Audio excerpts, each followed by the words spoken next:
Kita masuk surat Al-Maun. Apakah? Ra'aita, kau sudah pernah melihat? Ara'aita alladhi yukadzibu biddin? Apakah kau pernah melihat orang yang mendustakan agama? Mendustakan agama itu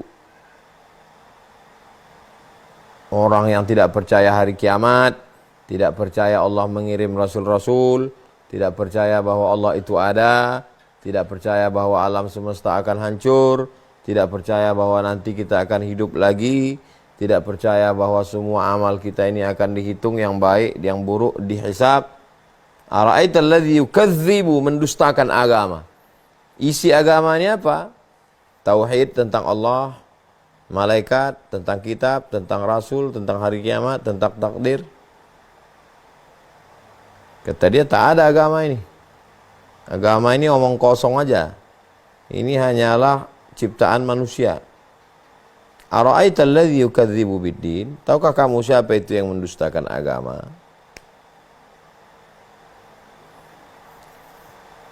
Yang paling tinggi kualitasnya ayat dijelaskan oleh ayat.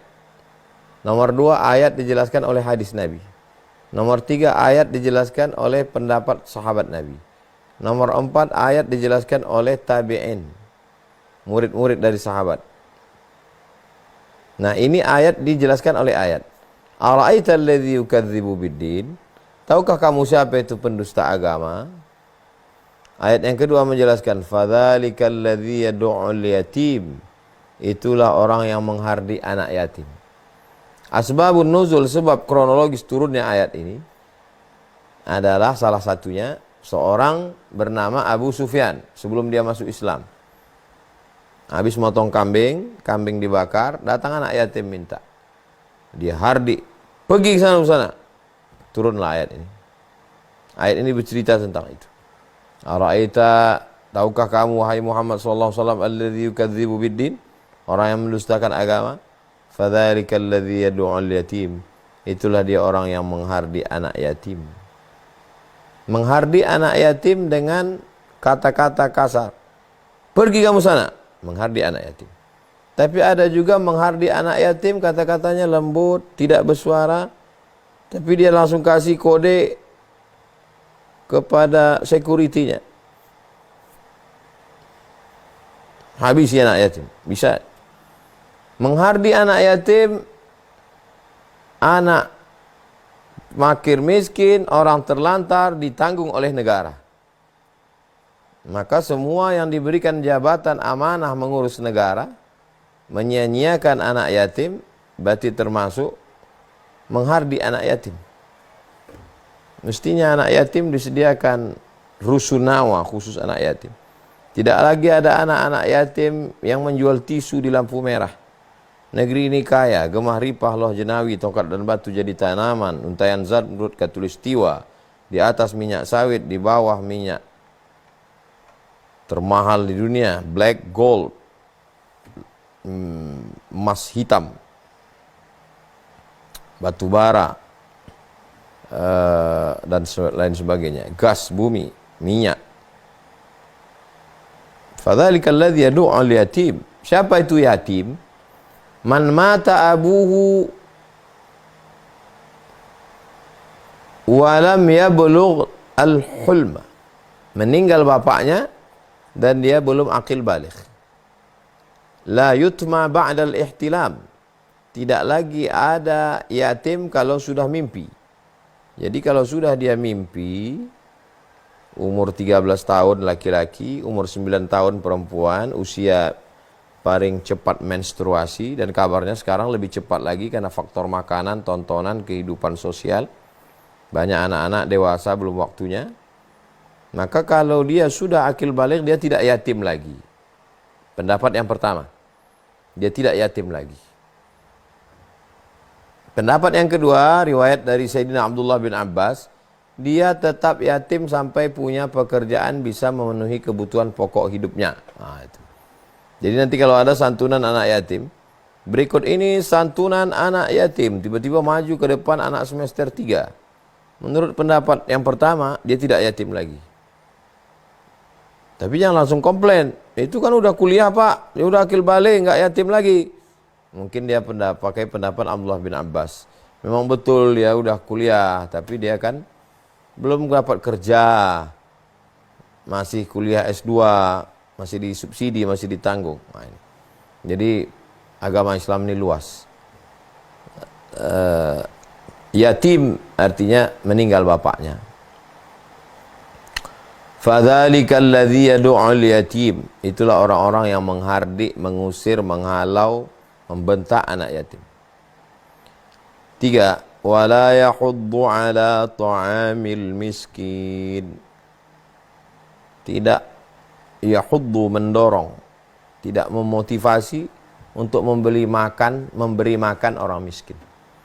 Tak ada disebut tidak memotivasi untuk mengumrohkan orang miskin. Karena umroh ini bukan kebutuhan pokok. Nah, yang namanya orang miskin ini yang paling penting makan. Sulit untuk menjelaskan cerita tentang makan bagi orang yang tak pernah minjam beras. Nah, mungkin di antara kita, bapak, ibu, abang, kakak, adik, tak pernah seumur hidupnya minjam beras. Karena hidupnya nyaman, punya duit banyak. Tapi bagaimana dengan saudara kita yang pagi lapar, siang lapar, petang lapar, malam lapar? Maka yang paling penting adalah makan. Wala yahuddu ala ta'amil miskin, makan.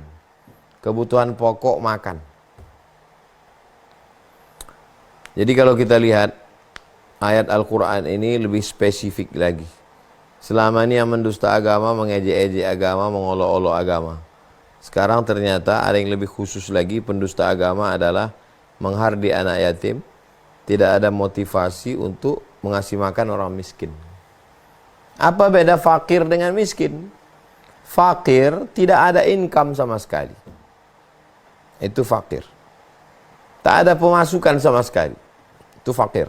Kalau miskin, ada income, pemasukan, tapi tidak mencukupi kebutuhan pokok yang standar. Jangan kebutuhan artis, jangan kebutuhan konglomerat.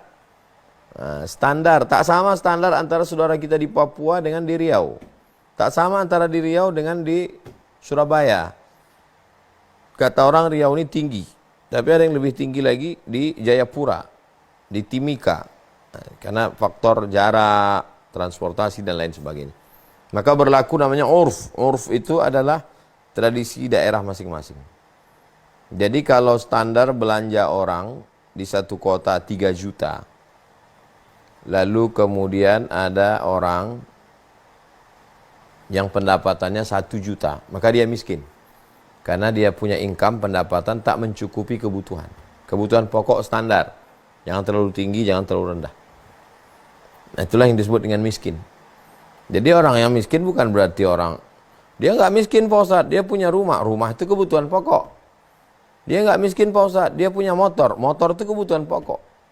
Yang dimaksud dengan miskin adalah orang yang tidak punya pemasukan income sama sekali. Itu miskin. Jadi kalau ada tetangga kita, kita mesti tahu mana yang fakir, mana yang miskin. Dari mana kita tahu? Dari sosialisasi bersilaturahim. Man kana yu'minu billahi wal yawmil akhir, siapa yang beriman kepada Allah dan hari akhir, falyukrim dhaifahu, hendaklah dia memulaikan tamu. Fala yu'dhi jarahu, jangan menyakiti hati tetangga. Ya, jadi tetangga ini amat sangat penting. Tetangga itu, kata Imam Sufyan Ats-Tsauri, 40 rumah ke depan, 40 rumah ke belakang, 40 rumah ke kanan, 40 rumah ke kiri. Nah, kita kenali tetangga kita ini. Ini tetangga saya ini kaya, ini tetangga ini mampu, ini tetangga ini fakir, janda tua, suami meninggal, anak meninggal, sendiri sebatang kara, fakir. Yang ini miskin. Dia masih bisa upah buruh cuci, lalu kemudian nyetrika, tapi tidak dapat memenuhi kebutuhannya sehari-hari. Nah ini, kita mesti tahu. Jangan semua data diserahkan ke RW, ke RT. Apalagi mau dekat-dekat pilkada, data PRT. Banyak sekarang macam-macam, ada namanya DPS, ada namanya DPT. Ini jadi betul-betul kita yang tahu. supaya kita kumpulkan. Fadzalikal ladzi yad'ul yatim wa la yahuddu 'ala ta'amil miskin. Orang yatim, orang miskin, ini menjadi pusat perhatian dalam Islam. Selama ini yang kita pentingkan adalah menutup aurat, sudah haji apa belum, sudah umroh apa belum, gimana dengan puasa Arafahnya, gimana dengan sholat tahajudnya. Ternyata kita diajak untuk piknik lebih jauh.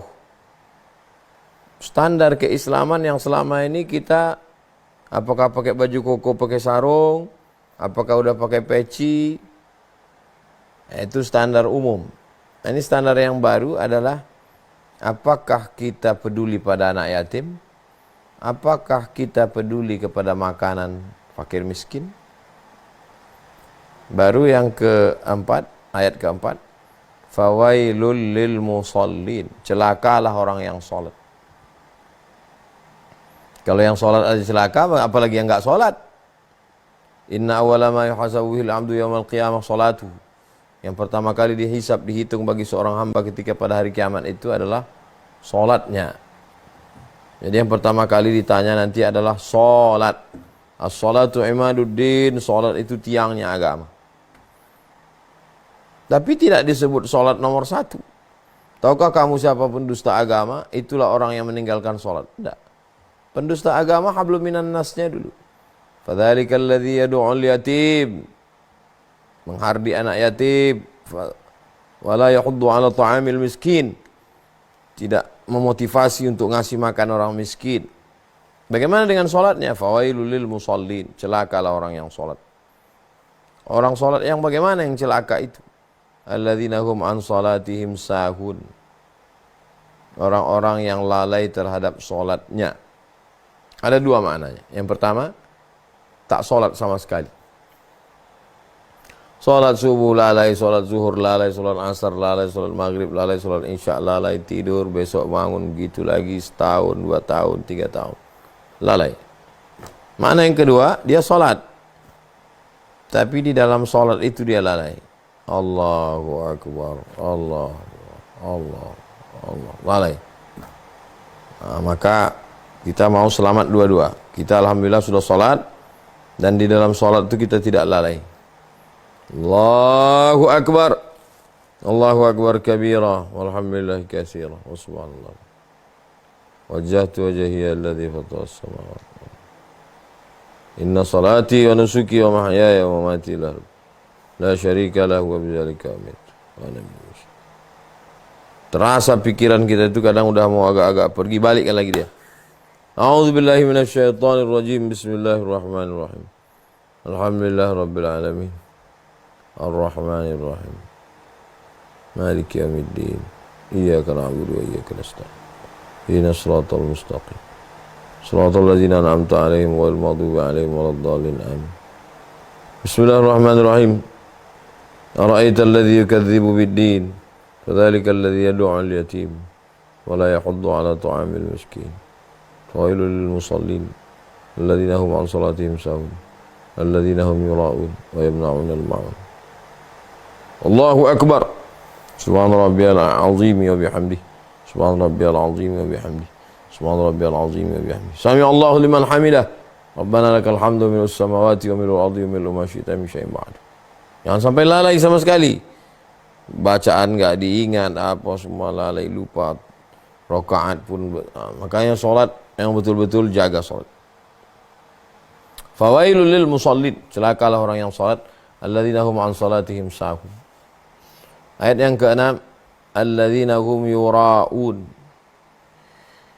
orang yang mempertontonkan. Dan tiga-tiganya ini sangat bisa mempertontonkan. Santunan anak yatim, mempertontonkan. Santunan beras fakir miskin, mempertontonkan. Salat berjamaah, mempertontonkan. Alladzina hum yura'un, riya, mempertontonkan. Apakah karena takut riya lalu kita tinggalkan yang tiga? Kenapa kamu tak pernah menyantuni anak yatim? Takut riya. Kenapa kamu tidak pernah memberi makan fakir miskin? Takut riya. Kenapa kamu tidak salat berjamaah di masjid? Takut riya. Kontradiktif. Apa maksud ajaran Islam ini? Talqur amal li ajlin nas syirik. Tidak jadi menyantuni anak yatim, tidak jadi menyantuni fakir miskin, tidak jadi sholat karena takut dipuji, syirik. Wal amalu li ajrihim riya. Tarkul amal li ajlin nas riya. Tidak jadi beramal karena takut dipuji orang, riya. Wal amal li ajlihim syirik. Beramal karena ingin dipuji orang, syirik. Menduakan Allah Subhanahu wa taala. Jadi solusinya tetap santuni anak yatim, beli beras, gula, minyak, sabun, kopi, teh, gula, susu saset, roti, serahkan. Bismillah, tawakkaltu 'ala Allah. Ada di dalam hati ini riya, istighfar, minta ampun kepada Allah SWT. Alladzina hum yura'ud, mereka yang riya. Karena 3 amal ini sangat bisa riya. Menyantuni anak yatim bisa riya. Membantu fakir miskin makan bisa riya. Dan sholat juga bisa riya. Tapi jangan gara-gara takut riya lalu kita tidak beramal. Alladzina hum yura'ud. Yang ketujuh terakhir. Wa yamna'unal ma'un. Menurut ahli tafsir makna yamna'unal ma'un gak mau bayar zakat. Jadi secara spesifiknya khususnya orang yang tidak mau berzakat. Tapi secara umumnya adalah orang yang tak mau memberi bantuan. Yang penting saya tenang, saya kenyang, saya bisa jalan, bisa liburan. Masalah tetangga, kawan, sahabat mau mati, matilah, bukan urusan saya. Ini na'udzubillah. Dalam Islam ini orang tidak hanya dipedulikan hablum minallahnya, tapi juga hablum minan nas. Bagaimana kepedulian soleh secara sosial, bukan soleh secara individual. Karena Islam mengajarkan kita makhluk sosial. Soleh secara sosial.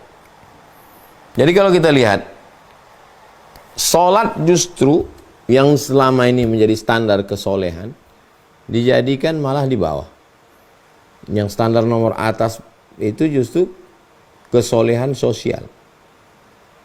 Nyantuni anak yatim, kesolehan sosial. Memotivasi ngasih makan fakir miskin, sosial. Sholat itu individual kita dengan Allah. Tapi kemudian sholat malah dibuat nomor 3. Pertama, menyantuni anak yatim. Kedua, ngasih makan fakir miskin. Ketiga, sholat. Sholat. Jadi ada soleh sosial, ada soleh individual. Soleh sosial, maka kita jagalah kesolehan kita ini dengan tetap sholat, berjamaah, qabliyah, ba'diyah, tahajud, witir. Lalu kemudian sosialnya, santuni anak yatim, fakir miskin, du'afa. Inilah surat Al-Ma'un.